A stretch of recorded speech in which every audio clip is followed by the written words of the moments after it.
Hello students, मैं आज मनुष्य में लिंग निर्धारण के बारे में बात करनी है होंगी, जो आप लोग समझेंगे। मनुष्य में लिंग निर्धारण।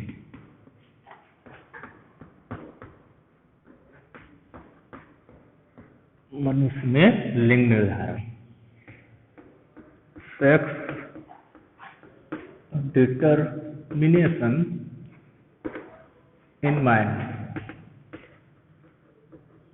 Sex determination in mind. मनुष्य में लिंग निर्धारण। तो मनुष्य में लिंग निर्धारण के लिए हम इसकी छोटी सी डिफिनीशन के बारे में अगर बात करें तो मनुष्य का लिंग निर्धारण मनुष्य के सेक्स क्रोमोसोम पर आधारित है, जिससे हम पता लगाते हैं कि नर है या मादा। ठीक है, तो सबसे पहले हम इसके लिंग निर्धारण के बारे में अगर जानना चाहेंगे तो सबसे पहले हम देखते हैं मनुष्य में कुल गुणसूत्रों की संख्या। मनुष्य में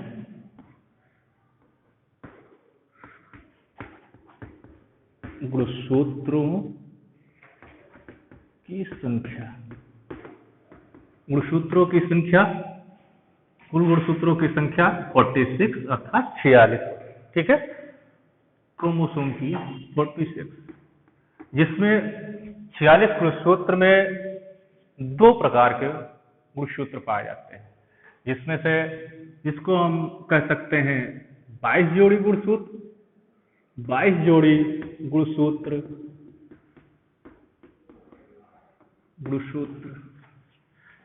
अर्थात क्रोमोसोम भी कह सकते हैं। क्रोमोसोम 22 जोड़ी गुणसूत्र, या हम कह सकते हैं 22 जोड़ी अर्थात 44 गुणसूत्र। 44 गुणसूत्र, जिनको हम कह सकते हैं ऑटोसोम अर्थात समजात गुणसूत्र। समजात गुणसूत्र, जिसको हम दूसरी भाषा में कह सकते हैं ऑटोसोम। ऑटोसोम क्रोमोसोम जो होते हैं वो पुरुष और स्त्री दोनों में समान होते हैं, जिनको हम ऑटोसोम के नाम से जानते हैं। ऑटोसोम क्रोमोसोम ये हमारे 22 जोड़ी गुणसूत्र अर्थात 44 गुणसूत्र होते हैं। ठीक है, तो आगे हम चलते हैं। दूसरा जो गुणसूत्र होता है उनको हम कह सकते हैं एक जोड़ी। दो प्रकार की अभी मैंने बात की, मनुष्य में कुल गुणसूत्रों की संख्या 46 अर्थात 46, जो दो प्रकार में बटे होते हैं। तो 22 जोड़ी गुणसूत्र अर्थात 44 गुणसूत्र, जिनको हम समजात गुणसूत्र कहते हैं अर्थात ऑटोसोम गुणसूत्र कहते हैं। एक जोड़ी गुणसूत्र, एक जोड़ी गुणसूत्र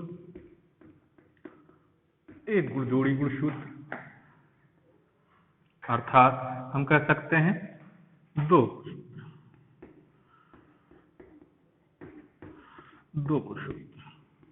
ठीक है, एक जोड़ी गुणसूत्र क्रोमोसोम जो होते हैं, क्रोमोसोम, इनको हम कह सकते हैं एलोसोम अर्थात असमजात गुणसूत्र।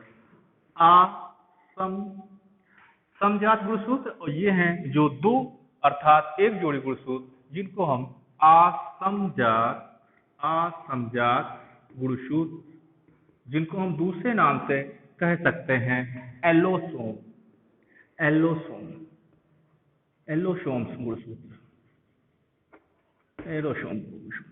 ठीक है, ये इनको हम दो नाम इस तरीके से देते हैं, जिनको हम पहले 44 गुणसूत्रों को समजात गुणसूत्र अर्थात ये सभी पुरुष और स्त्री में दोनों में समान गुणसूत्र होते हैं। इनको हम प्रदर्शित करते हैं X और X। समजात गुणसूत्रों को हम X और X से प्रदर्शित करते हैं। ठीक है, और जो एक जोड़ी गुणसूत्र, जिनको हम असमजात गुणसूत्र कहते हैं, जो कि स्त्री और पुरुष में भिन्न भिन्न होते हैं, इनको हम दूसरे रूप में असमजात गुणसूत्र अर्थात एलोसोम, या हम सेक्स क्रोमोसोम या लिंग गुणसूत्र के नाम से जानते हैं। ठीक है, दूसरे नाम से इनको हम कह सकते हैं लिंग गुणसूत्र। लिंग गुणसूत्र। ठीक है, लिंग गुणसूत्र, इससे हमको पता चलता है कि लिंग गुणसूत्र से ही लिंग का, मनुष्य में लिंग का निर्धारण होता है। ठीक है, तो आप हम देख रहे हैं इसको एक जोड़ी गुणसूत्र जो असमान है, जो स्त्री और पुरुष में दोनों में अलग अलग होते हैं। तो हम देखते हैं स्त्री में पुरुष, स्त्री में क्रोमोसोम जो होते हैं यक्ष के समान ही होते हैं, लेकिन इनका आकार इनसे थोड़ा सा भिन्न रहता है। ठीक है, और पुरुष में गुणसूत्र जो होते हैं वो होते हैं एक्स वाई, जिनको हम लिंग गुणसूत्र के नाम से जानते हैं। इन दोनों को हम स्त्री और पुरुष, ये दोनों गुणसूत्र जिनको हम लिंग गुणसूत्र के नाम से जानते हैं। तो अब देखते हैं लिंग गुणसूत्र के आधार पर ही मनुष्य में लिंग का निर्धारण होता है। ठीक है, तो आगे हम बात करते हैं। अब पूरे सामूहिक रूप से बात की जाए तो 22 जोड़ी गुणसूत्र अर्थात 44 गुणसूत्र जो होते हैं, इनके साथ एक गुणसूत्र स्त्री का और एक गुणसूत्र लिंग गुणसूत्र स्त्री और एक लिंग गुणसूत्र पुरुष का जब आपस में संयोग करते हैं तब हम उस पता लगा लेते हैं, हमको पता चल जाता है कि इस लड़का है लड़की है। ठीक है, तो हम स्ट्रक्चरल रूप में इसको हम देखते हैं तो बेहतर समझ में आता है। सामूहिक रूप से हम ऑटोसोम और एलोसोम को हम प्रदर्शित कर सकते हैं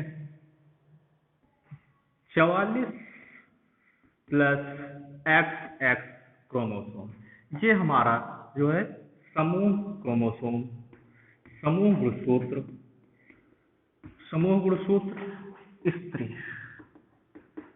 स्त्री में स्त्री गुणसूत्र। ठीक है, दूसरा जो है 44 प्लस X और Y, ये समूह गुणसूत्र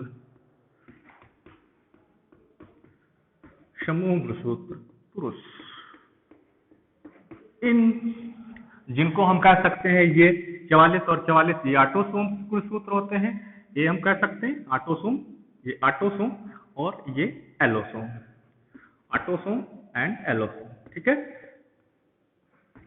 समझ गए, एलोसोम्स एंड ऑटोसोम्स, ये क्रोमोसोम्स।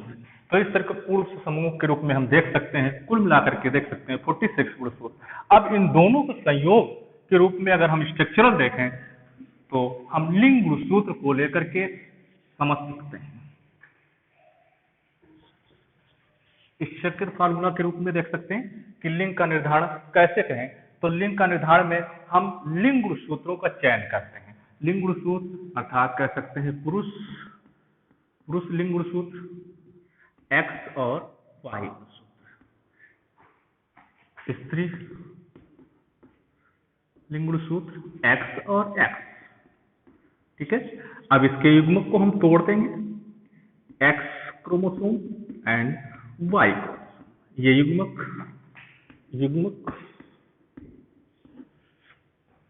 और इनको भी हम तोड़ देंगे।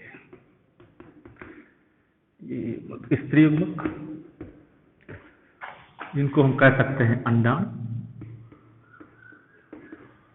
और इसको हम कह सकते हैं इस पर, अर्थात हम कह सकते हैं इस पर।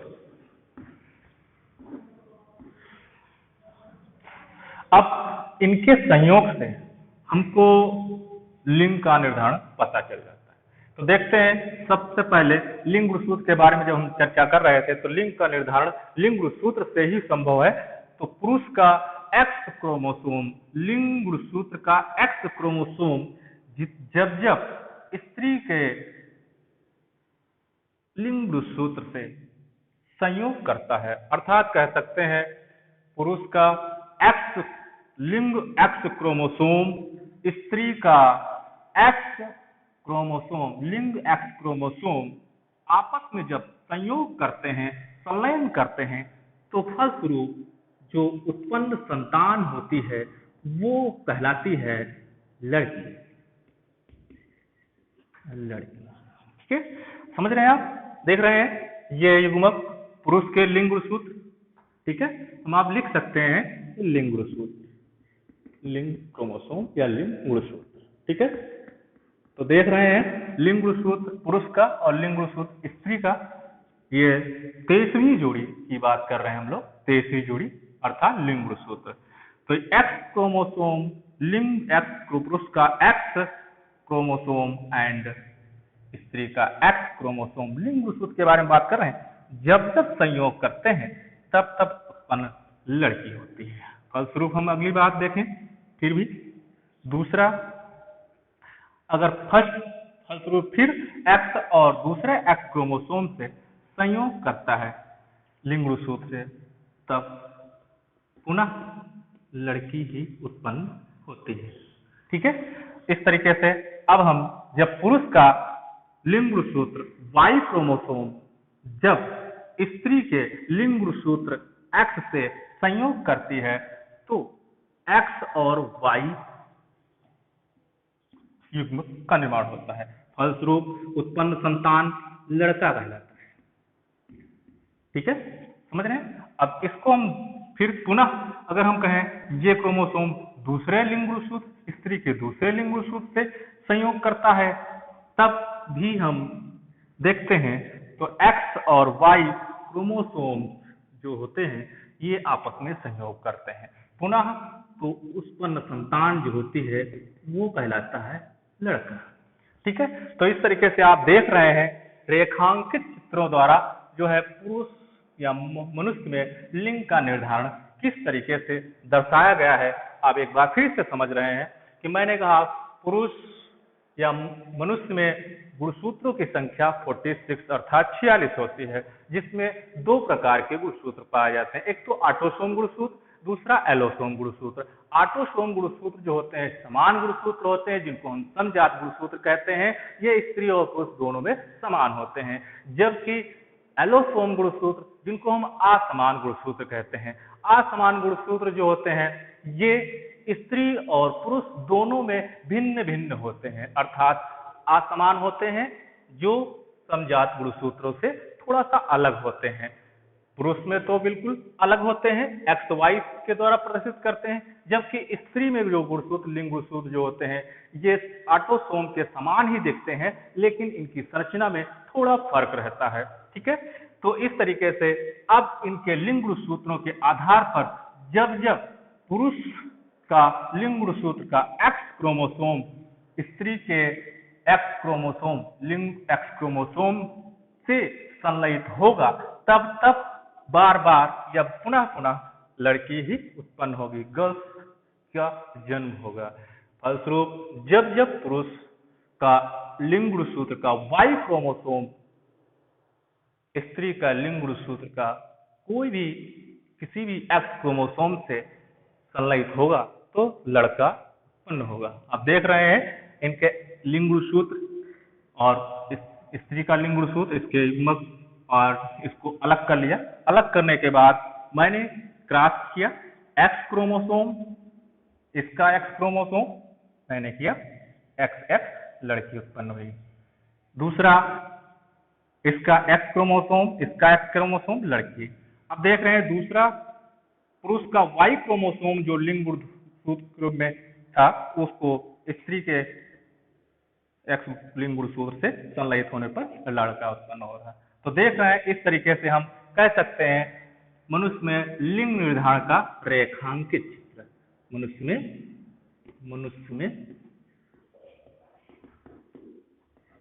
लिंग निर्धारण का रेखांकित चित्रण द्वारा प्रदर्शन, तो इस तरीके से आपको समझ में आया कि जो है लिंग का, मनुष्य में लिंग का निर्धारण किस तरीके से होता है। तो एक बार पुनः रिपीट कर देते हैं कि लिंग गुणसूत्र ऑटोसोम और एलोसोम जो हम कह सकते हैं पुरुष में जो होते हैं कुल 46 में जो 23वीं जोड़ी गुणसूत्र जो होते हैं पुरुष और स्त्री में जो कि असमान होते हैं, जिनके आधार पर मनुष्य से लिंग का निर्धारण होता है। ठीक है, धन्यवाद।